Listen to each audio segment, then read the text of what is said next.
Aos 70 anos foi obrigado por lei a deixar o ensino universitário e houve mesmo quem o aconselhasse a fechar o escritório de advocacia. Eduardo Paz Ferreira partiu da experiência pessoal para refletir sobre a discriminação dos mais velhos, sobre o chamado idadismo. Mergulhou na história, na filosofia, na sociologia, na estatística e no direito. Refletiu sobre a perda de influência social e política dos mais velhos e apontou soluções à sociedade. Deixa este contributo escrito e o exemplo pessoal, porque a porta do escritório vai continuar aberta. Eduardo Paz Ferreira, agora professor jubilado de Direito Público da Universidade de Lisboa, é convidado do Jornal 2. Muito boa noite, obrigada por estar connosco.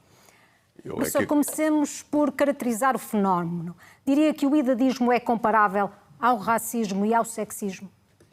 Muito obrigado. Antes de mais, é sempre um prazer vir ao seu telejornal, que é um telejornal mesmo feito como eu gosto e, portanto, é um especial prazer.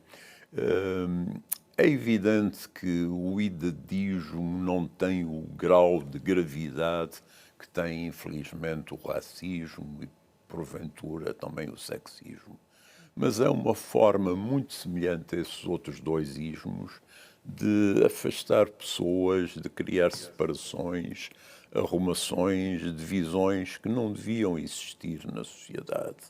Porque esta ideia que só porque as pessoas têm uma idade superior, neste caso, por exemplo, aos 70 anos, já não podem fazer nada, é uma coisa muito perversa e que dá uma imagem de uma sociedade que não se interessa por nada a não ser pelo sucesso individual e não tem qualquer preocupação de conseguir uma abordagem coletiva para os grandes problemas.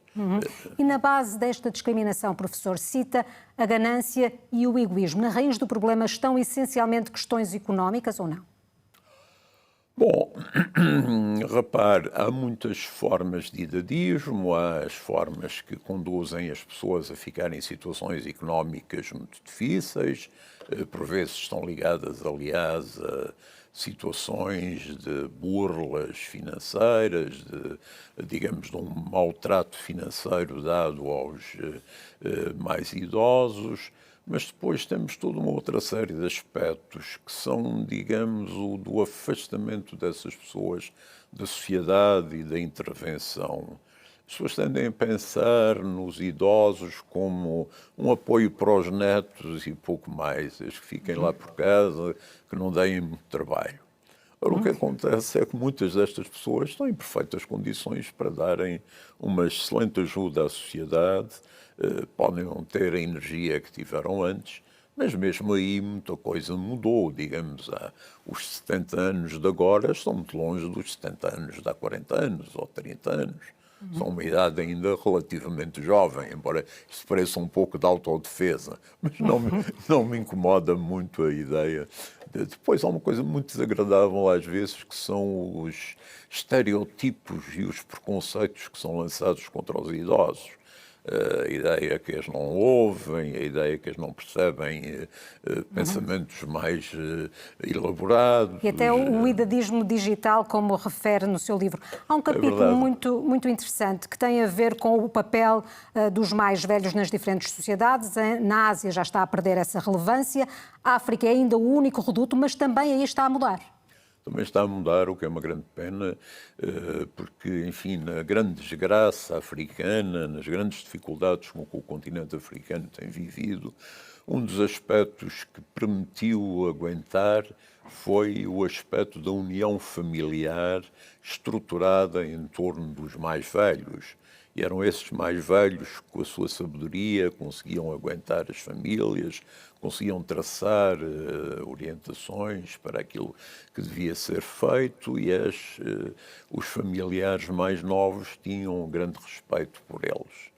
Aos poucos, e isto é, digamos, o lado mau, às vezes, da melhoria da situação escolar, da situação profissional, eles começam a ter menos respeito por estas pessoas que não têm uma preparação universitária, que não têm, digamos, um valor tão fácil de perceber que lhes implica esse respeito.